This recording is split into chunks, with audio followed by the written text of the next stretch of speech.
Selamat pagi pemirsa. Berita Padang hadir kembali hari ini bersama saya Adini dan sejumlah informasi telah kami siapkan untuk Anda. Berikut selengkapnya.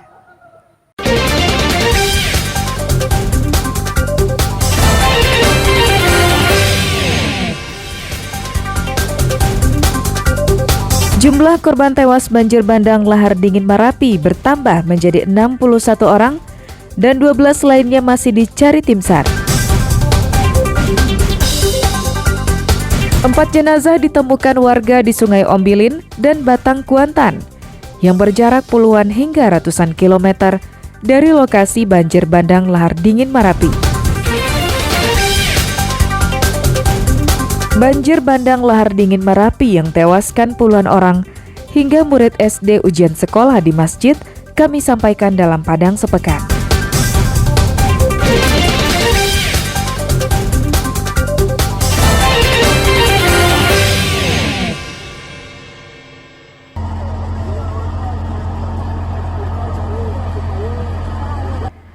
Polda Sumatera Barat mencatat, akibat bencana banjir bandang lahar dingin yang terjadi pada Sabtu malam pekan lalu, hingga Kamis tanggal 16 Mei 2024, korban yang meninggal berjumlah 61 orang dan 12 lainnya masih dicari tim SAR.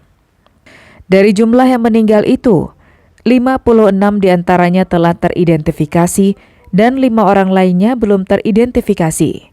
Selain itu, 7 warga juga masih dirawat di rumah sakit. Bidokes Polda Sumbar hingga saat ini masih membuka dan menerima pengaduan di posko DVI bagi masyarakat yang kehilangan keluarganya. Pos DVI dibuka Polda Sumbar di 5 tempat, yakni di rumah sakit yang ada di Bukit Tinggi, Padang Panjang, Tanah Datar, Sijunjung, dan di Rumah Sakit Bayangkara Polda Sumbar di Padang yang bertindak sebagai posko DVI.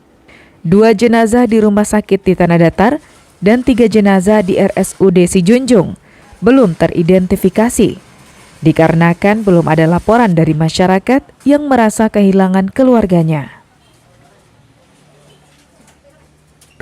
Bahwa hari ini sudah teridentifikasi 61 jenazah, ya, 5 belum teridentifikasi, yang tersebar di posko-posko DVI di Rumah Sakit Sijunjung, Rumah Sakit Tanah Datar, Rumah Sakit Bukit Tinggi, Rumah Sakit Padang Panjang, dan di Rumah Sakit Bayangkara. Polda Sumbar menegaskan, posko DVI ini akan terus dibuka, meski masa tanggap bencana telah selesai dan pos DVI di daerah telah ditutup. Warga yang merasa kehilangan anggota keluarganya bisa mendatangi posko DVI di Rumah Sakit Bayangkara yang terletak di daerah Jati, Pusat Kota Padang. Robiha melaporkan dari Padang.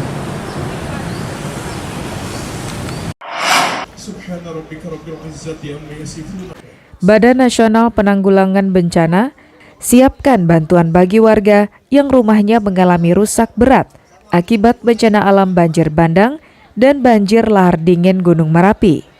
Bantuan tersebut berupa relokasi rumah dan uang tunai. Hal ini dikatakan Kepala Badan Nasional Penanggulangan Bencana Suharyanto di hadapan korban banjir bandang di lokasi pengungsian di daerah Simpang Manunggal, Kecamatan Limakaum, Tanah Datar. Dari data yang dikeluarkan pemerintah Kabupaten Tanah Datar, terdapat 100 rumah yang rusak berat dan puluhan lainnya rusak sedang dan rusak ringan yang tersebar di 6 kecamatan. Warga yang rumahnya rusak berat akan memperoleh 60 juta rupiah, rusak sedang 30 juta rupiah, dan rusak ringan 15 juta rupiah. Sedangkan warga yang rumahnya hanyut akan diganti secara penuh oleh pemerintah dengan membuatkan rumah baru di lokasi lama atau di lokasi yang baru. Kemudian untuk pengungsi yang kehilangan rumah, mereka punya hak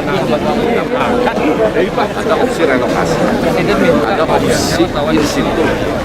Itu artinya rumahnya diperbaiki tanpa harus geser.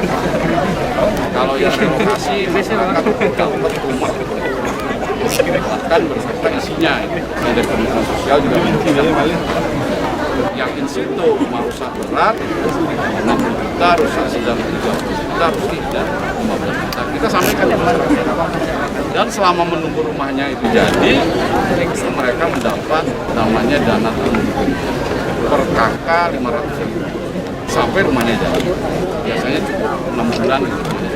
Selain bantuan seperti itu, bagi warga yang rumahnya rusak berat, akan memperoleh bantuan uang tunai Rp500.000 setiap bulan untuk setiap kepala keluarga.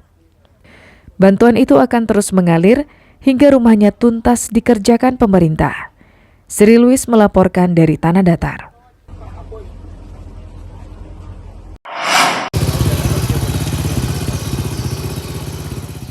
Puluhan murid sekolah dasar negeri 4 Suliki terpaksa harus menumpang belajar ke rumah salah satu guru.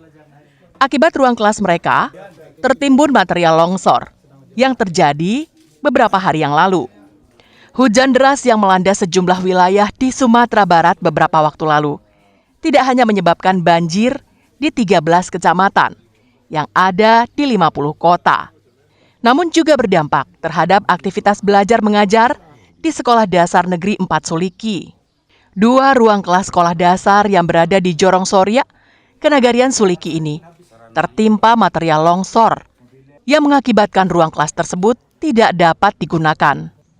Kepala Sekolah Dasar Negeri 4 Suliki, Mena Lestari mengungkapkan, takut akan terjadi longsor susulan. Terpaksa harus mengalihkan sistem belajar mengajar ke rumah salah satu guru yang berada tidak jauh dari lokasi sekolah. Ini karena bencana longsor yang awalnya terjadi pada hari Sabtu jam 10. Terus lokal kedua itu terjadi karena susulan yang terjadi pada Minggu malam pada jam 8. Anak-anak sendiri tetap belajar, tetap ujian. Kita menumpangkan di rumah salah satu guru untuk sementara waktu kita mencari tempat yang lebih kondusif lagi. Sementara itu, Bupati 50 Kota, Safarudin Datuk Bandaro Rajo, saat meninjau lokasi sekolah yang terdampak longsor, mengungkapkan, pihaknya akan melakukan penanganan serius untuk merehab ruang kelas yang rusak. Menurut Bupati, murid belajar di rumah guru ini akan berlangsung lama hingga akhir semester ini. Sekolah ada 8 sekolah yang kena dan terparah ini SD 04 Suliki ini. Dan juga ada di Kurai dan juga ada yang terendam banjir. Dan sekarang anak sedang diungsikan ke rumah guru untuk belajar dan juga sedang ujian pada hari ini. Kalau melihat kondisi sekolah ini, rencana kita dengan Dinas PU dan Dinas Pendidikan dan OPD terkait, ini harus ditangani secara menyeluruh, harus direhab secara total. Berdasarkan data BPBD 50 Kota, terdapat 8 sekolah yang terdampak bencana alam, mulai dari banjir hingga tanah longsor. Ikhlasul Ihsan melaporkan dari 50 Kota.